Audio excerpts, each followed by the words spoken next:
What's going on, everyone? My name is Sam, and this is another episode of my Let's Play of The Legend of Zelda Ocarina of Time.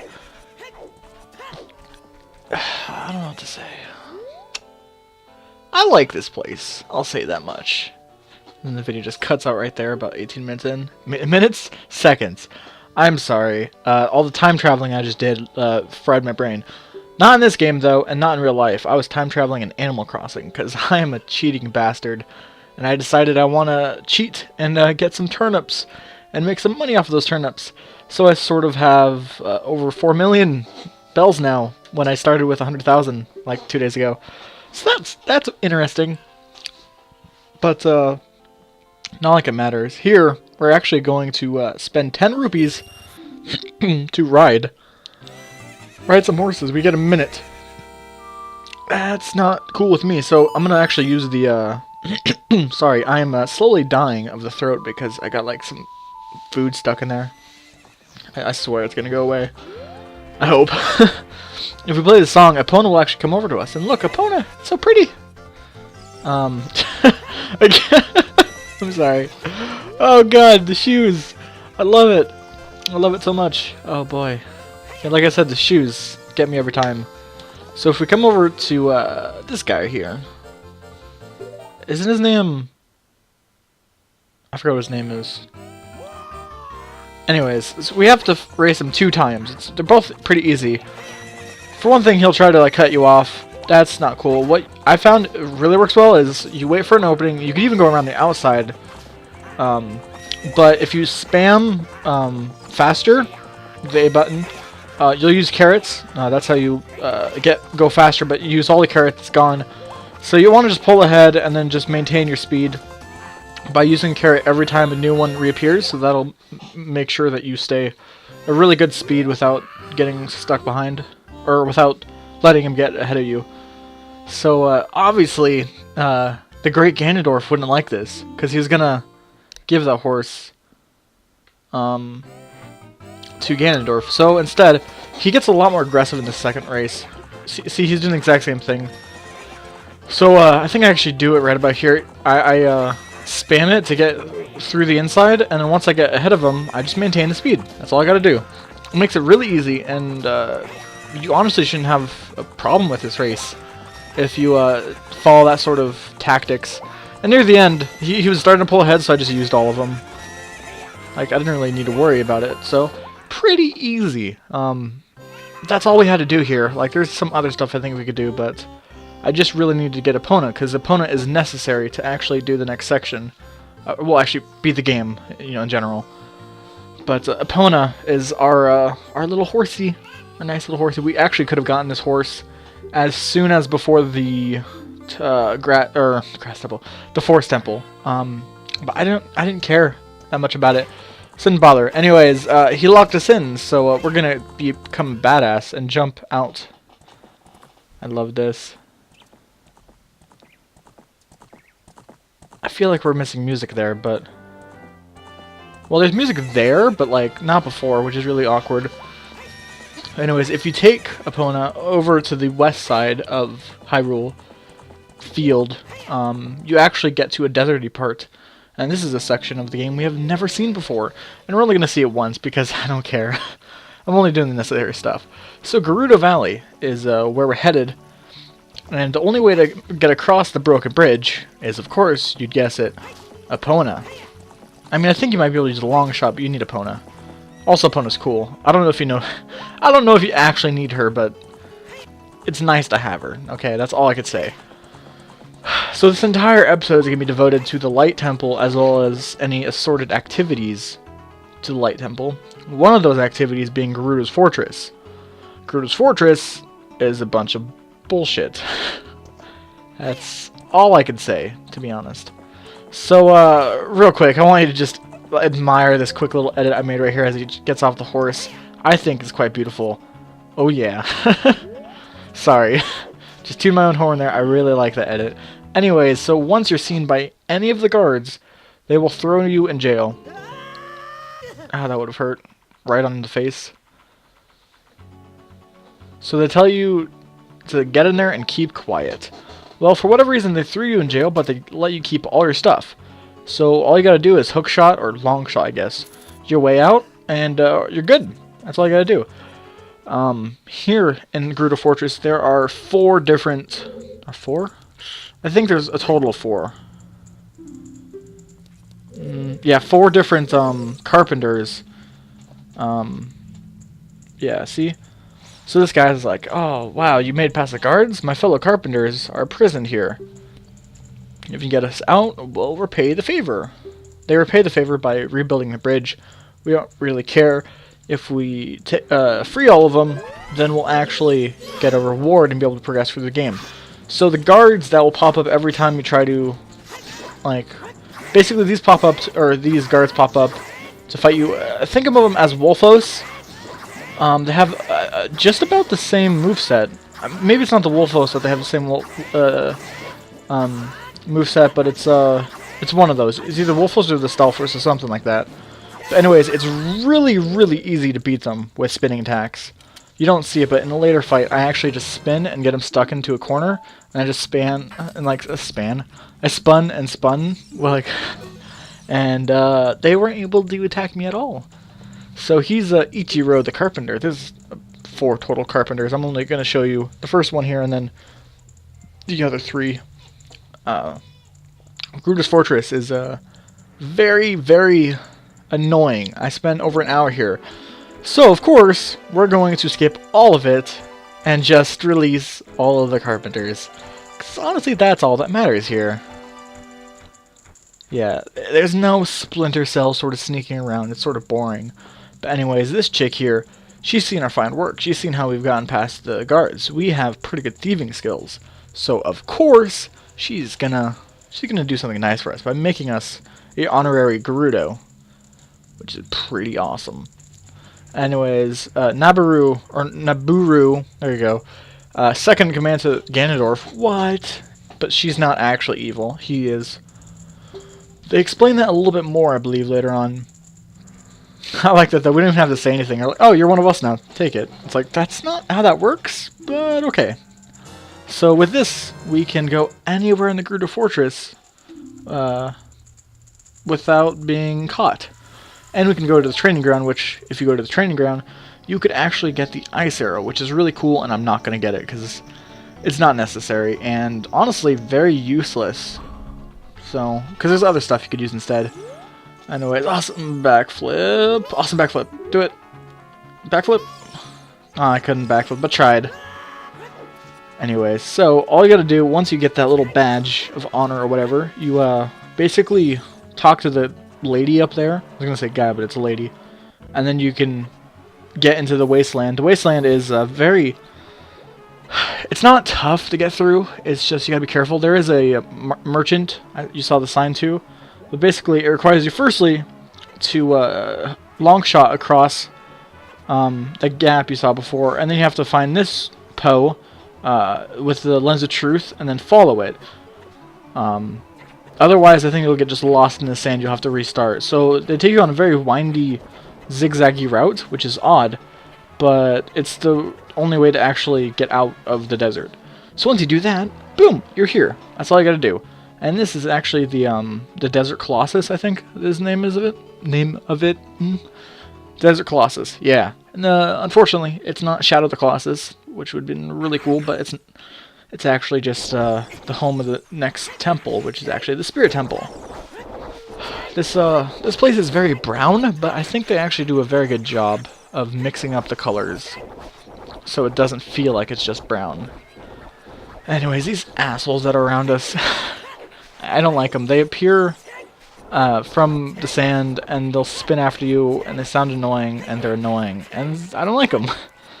But not like it matters. So all we have to do here as an adult is show up. That's all we gotta do. There's a couple of evil pots. You can see there's a hole we can't enter and a block we can't push or pull. So, unfortunately, we must exit. It sucks, but what can you do? Like, we honestly can't do anything here. And this is where the Spirit Temple is sort of actually interesting. The Spirit Temple is broken up into 2 sections. The small one you saw there, the big one right there. And we actually have to come here as a child and complete part of the temple, and then come back as an adult and complete the other half. I think that's a really neat concept, and the one time they actually utilize the time traveling. Like, honestly, that's not how time travel would work. Like, that would make no sense at all, but whatever. And of course Sheik knows about this somehow, and you actually see Kibora Gabora falling around. I don't know if he's in every scene with Sheik, but that would be really interesting to see. Anyways, Sheik's just talking about how, you know, you have to, basically what I said, travel back through time's flow, and then, you know, go to it as a kid. But this melody will lead a child back to the desert. It's the final song that we learn, and I like the song. Like I said, I like the last few songs that we get. It's pretty nice. Epona song, this song, the Shadow song, almost all of them are good. Not all the temples, though. This one's pretty good.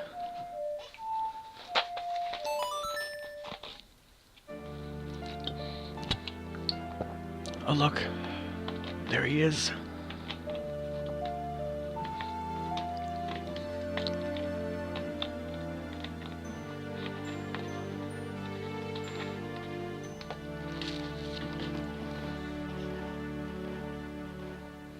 Awesome. We've learned the song. The Requiem of Spirit. Oh no! Sheik, I must talk to you. Oh wait, you don't want to talk to me? So you're just gonna run off? I see how it is. Fancy edited away. We're now a kid. Awesome. So as a kid, if you appear at the Desert Colossus, you can head on inside. I was very confused, like, where was I? You're off to the left of the entrance. So we were off to the right of where we just were in that cutscene. Anyways, this whole temple is a bunch of bullshit. Not because it's tough, but because I died a lot. And also is like, oh, I really need some magic, but I don't got any. Oh, I really need this, but I don't got any. So I was like, oh my god, you know what? You won't see any of it. It just pissed me off. Anyways, this chick is Naburu. Yeah. So if you tell Naburu that you have nothing really to do here, then she'll be like, oh, awesome, I need a favor because I'm lazy and I can't get through this hole. Though I'm pretty sure she could because she seems pretty tiny. Anyways, what if I am? I hate Ganondorf. Uh-huh, you got guts. I think I like you. Aw, thanks. Anyways, Naburu of the Gerudos, she's a lone wolf thief. Not true, she's actually the leader. I don't know why she says that, but whatever. Yeah, she's trying to explain that Ganondorf is evil, while she isn't. He killed people? What? Oh boy. But this is actually some backstory. So the Gerudo, essentially, every 100 years, a single male is born. That makes no sense, but somehow, whatever. A single male is born, and that male is supposed to become king. That happens to be Ganondorf, but Ganondorf is in fact evil. Which, that's like, that's not good. Like, I don't know. It's silly. But yeah, anyways, so Ganondorf wants the gauntlets of power, the silver gauntlets, right? But we don't want him to have the silver gauntlets, so we're going to get the silver gauntlets. Which is funny, because like immediately after getting the silver gauntlets, we actually switch over and steal like even better gauntlets. Not like it matters, though. So, as a kid, she wants us to go through and steal the gauntlets, or get the gauntlets from the temple, and that'll be that. So, it's not too tough, it's just a little bit annoying. When you actually get down to it, if you were to see a speedrun of this, like, not a speedrun because of this, because it'd probably skip this, but like, a speedrun consisting of someone running through this dungeon really quickly, it'd probably only last a couple of minutes, but it took me a lot longer, because there's just some stuff you gotta ignore, some stuff you gotta go for, but whatever. So there's two doors here. You could open the doors by killing all the enemies, and that's how you're supposed to progress forward. But instead, if you're like me, you'll go forward here and you'll have the key. So no worries, honestly. Unfortunately, I think I've lost some hearts, so that sucks. But the first two rooms, completely useless. The next few rooms, actually interesting. So here in the main room, this is where the adult and child parts actually connect, which is really cool. You can't actually get to the adult sections because the adult section requires you to use a hook shot to get up to it, or the long shot, not like it matters. So basically, all you have to do as a kid is just get to this main room, and then you can move into this room. And up here, there's actually, I believe up here, is there? No. Yeah, there is a little secret, being I have a key. There's a Skulltula back behind us, that's where the noise is coming from. There is actually something called a Iron Knuckle, which is a very weird name, but that's what it's called. Iron Knuckle. That's the enemy right here. So this thing, very strong, very slow, very armored. So it takes a lot of damage to kill it. It's very slow, but it will fucking wreck you. It will rock you like a hurricane, you know? Seriously, it's super tough. So you want to stay as far back as possible. So I opted to throw literally all my bombs. And after a certain point, you'll see the armor actually breaks down, and he actually gets a little faster, which is when you gotta be even more careful, because then suddenly he's coming to destroy you. He can take out the columns. They can have items like jars of magic, as well as hearts and whatnot. Sometimes bombs. That's all you gotta do. Pretty simple, but it can be very tough. So if you play that like with, I think it's best to do it with bombs because the Kokiri sword doesn't do much damage in my opinion, and you don't have as many items as your adult counterpart. So anyways, now this Gabora, he just wanted to say hi, and now he's gone. So that's good. Anyways, right here is what we came here for. This is the item that we were trying to get. This item, very cool, is the Silver Gauntlets. The Silver Gauntlets being, they're made actually for an adult, so we can't use them. But as an adult, we could lift very big things. What did we see that was very big? That giant block. Now with this, we can go into the future. I guess it's awkward, and that's not how time travel works. But we can go into the future and actually progress with the rest of the dungeon. Pretty interesting. So after we get that item, we actually see a little cutscene here, and it looks like someone's being kidnapped, but she's not a kid, so it's like someone's being adult-napped. See? It's Ganondorf's minions. They're actually two different witches. They're the witches of the temple, the final boss of the temple. And they actually capture Nibiru, which that's not good at all. So they go back in, and they reside in the Spirit Temple for another 7 years. And there's going to be no opposition to them in the next 7 years. And that sucks. But we will appear eventually. Oh, look, we're here. Yay. So, here at the Spirit Temple, with the Silver Gauntlets, like they automatically equip. They're not like an item you have to pull out. We could push this block. Holy shit, that's huge. It's like really big.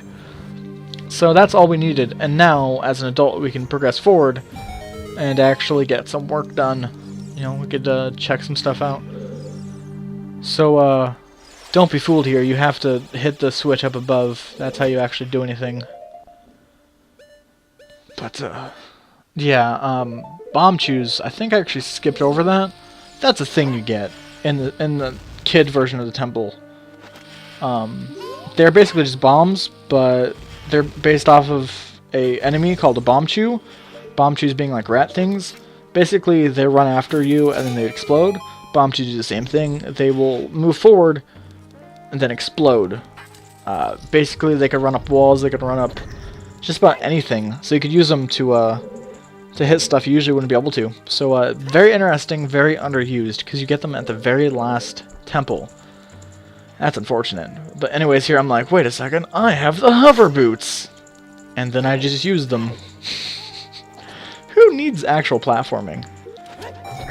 So if you hit this rusty little switch here, it'll open up the door we want to... No, it opens up a door for something else. It's a shortcut. But we're going to ignore it. So instead, if we get onto the hand of the statue and play the royal family song, then of course there will be a chest. The chest containing a very nice prize, that being the key, which lets us progress forward. Also, we're just sliding around for funsies, I don't know. So I forgot, actually, the hook or the long shot, fuck, I always mess it up. Because it's two different items, I just get confused. But the long shot can reach it from the other hand, so that's pretty good. That's pretty cool. God, I love the hover boots. I love them so much. Oh. Anyways, I should mention, I don't know if I actually see it in this part, but you have to be careful. That statue that we just passed is actually alive, and it will come alive and it will attack you. So if you're not careful, they will try to kill you, and that's not good. Anyways, so look at this. It's another iron knuckle. I'm about to do something very stupid. Don't do that. You can actually pull yourself to the iron knuckle. I don't know why, but you can. It's not a good idea, but you can. I don't know what sort of usage it would have, but it's possible. And I did that by accident. I actually managed to kill myself in one of these fights. Because there's one as a kid and two as an adult. The second one being pretty tough because I was actually out of bombs by then. Because I used literally all of them here. Yeah, you gotta be very careful. One tactic is to let them do 2 swings and then go in and attack. Or one swing like that, they'll get stuck on the ground and then you go in for the kill.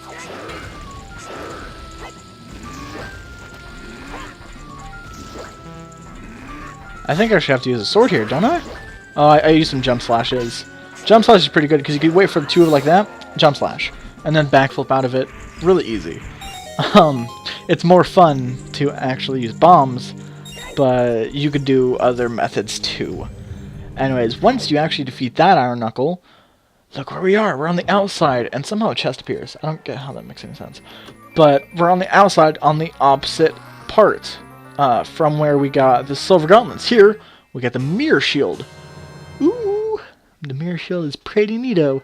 It can reflect lights, and it's also mystical, magical. It can reflect other stuff. It's very weird, but I like it. It matches the red Kokiri sort of garb, or the Goron tunic, whatever. I just like the look of it. It looks very nice. If I remember right, there was actually some controversy with the mirror shield because it originally had like the icon of it was like religious based, and they're like, nah, we ain't having any of that shit, so they just removed it. I don't really recall.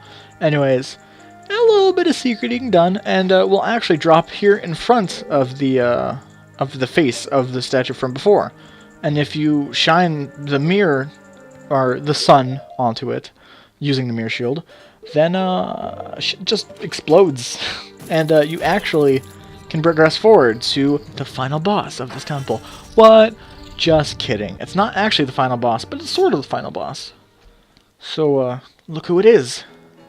It's the 2 witches from before. I like these witches. They have a lot of personality as compared to some of the other stuff.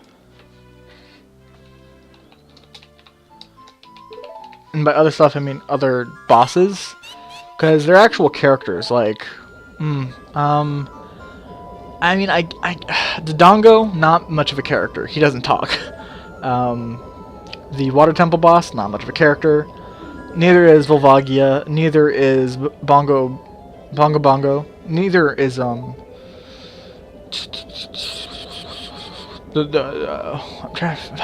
having a hard time. I mean, almost all the bosses aren't characters except these 2 are characters, and so are. I'm trying to remember what they're called. What it was called. I like this, by the way. It's like, I don't have an axe. Now I do. This iron knuckle is very special. It's very tough. Don't use the fucking. Whew. I was about to be angry because I almost used the hook shot, I think. Anyways, you can actually see. This is how I go about fighting it without using cheap bomb methods. I should be using jump slashes or spins, but I decided to just go for poking. Yeah, there we go. That's the ideal. Jump slash, backflip over. I got into the groove, it just took a while.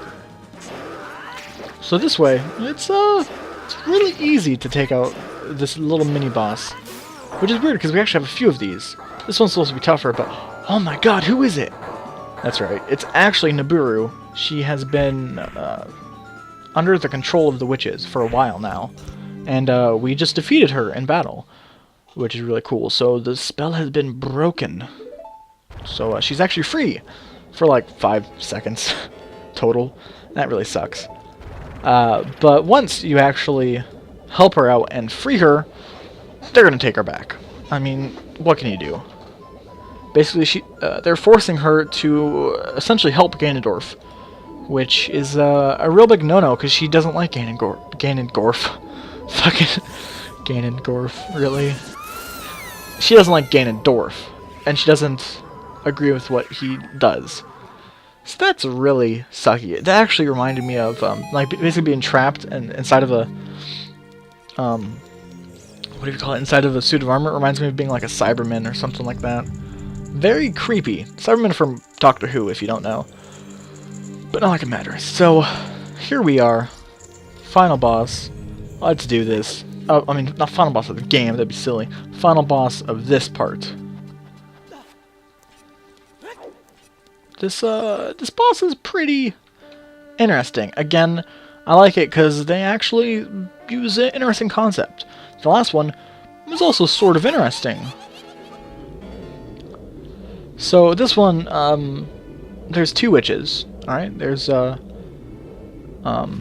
flame one, and then there's the ice one. Together, they're the twin sister witches or whatever. Twin Rova. I don't know what their individual names are. I believe they're they call each other by their names later on, but I'm not actually sure. All I know is that yeah, they're sorceress sisters, not twin sister witches, but whatever.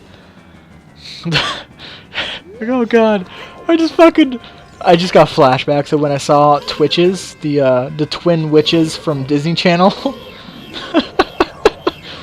Oh dear god. Anyway, so what you want to do here, you have the mirror shield, right? You want to use their powers against the other.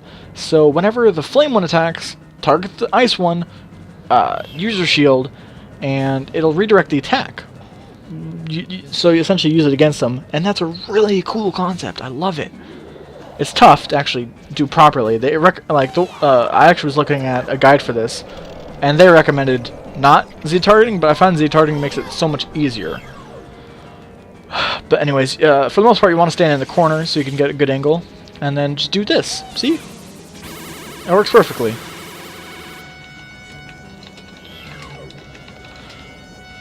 But this fight, not super tough.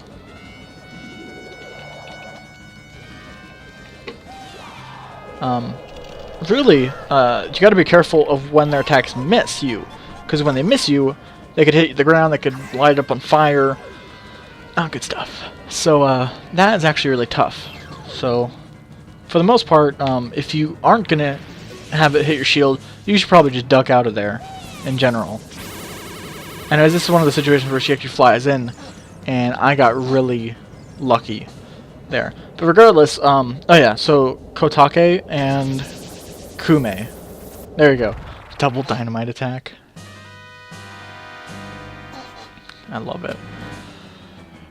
Anyways, they both join together and they create some like 10-foot tall hot chick with big boobs who is like at least half or like a third of the age of either of the women. Very odd, but regardless, now they, or twin Rova together, the entity, can use both attacks. So what you want to do is you want to use your shield, get 3 attacks, it'll blast back outwards, weakening her, and you want to jump in and spam the spin attack. That's your key to victory, in my opinion.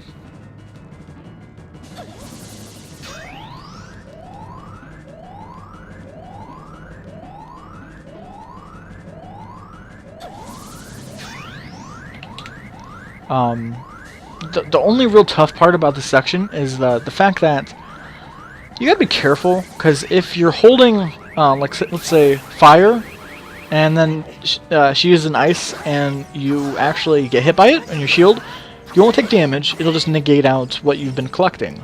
So, for the first bit, she does fire, fire, fire, ice, ice, ice, fire, fire, fire. And if you get stuck in like where you miss a you miss a sequence where it's like fire, you miss it, and then fire, fire, ice, you definitely want to just ignore it and go to the next one, because otherwise you'll be here forever trying to do it and it won't work out. But after you do a certain amount of damage, she'll switch it up to where instead of doing fire, fire, fire and all that, she'll do fire and then ice, ice, or fire, ice, fire, fire, whatever. She just switches it up. So as you can see, you got to pick your battles in a way. So you got to know what you're going for, and be careful of when she shoots out. Like honestly, if you stand in the middle like I do, for the most part you won't be hit, because all you can do is just walk off to the side. And there you go. See, it's pretty easy, and I think that's actually the final section, isn't it? There we go. Yeah. See, she's beat. Really easy. Only took me one try and one fairy, because early on I got hit a lot, even when I shouldn't have.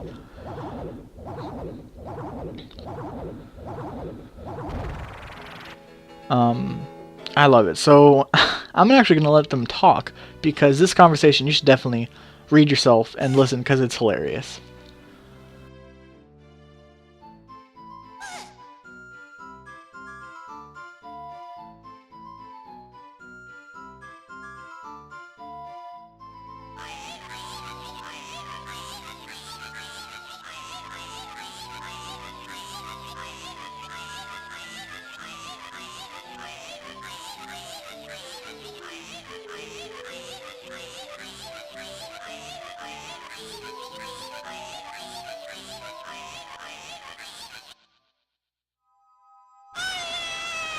I love it. They don't even know they're dead. I mean, they eventually figured it out, but it took them quite a while.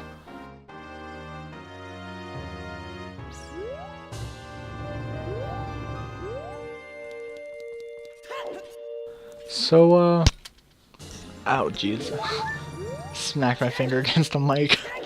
That's it. That's all it is for this spirit temple. There's a lot of tedious stuff I just cut out, but for the most part, I like this temple. It's pretty good, has a good feel. The colors are quite nice, and I like the stuff you get from it because they feel good. Just in the same way, like, it felt like you were getting a new item. It really feels different when you get the mirror shield because it looks different, and it's pretty cool.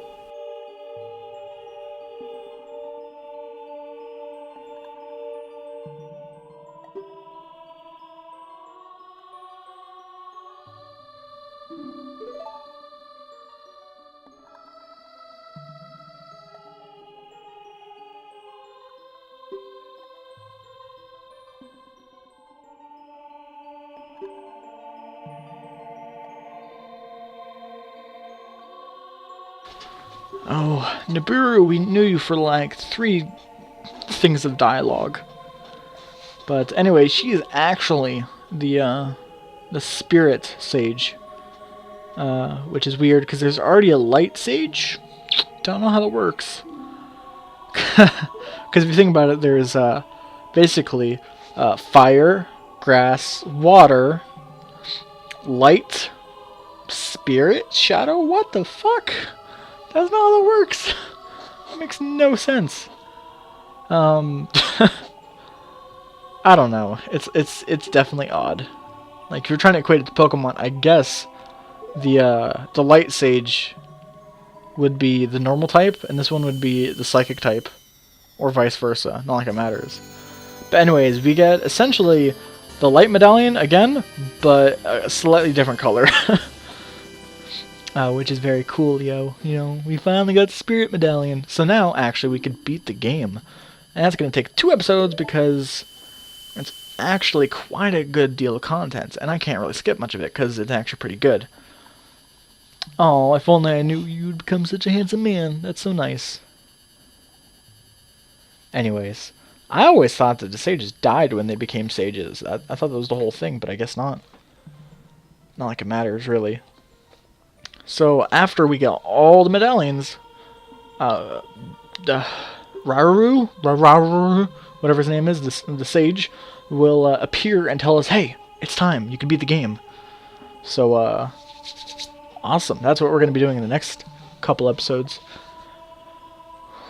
You can press the button. You can fucking press the button. Okay. God damn it, me. Not like it matters. Anyways, that's about it for this episode. I hope you enjoyed. We're gonna head to Temple Time next time. Time. I'll see you then. Goodbye.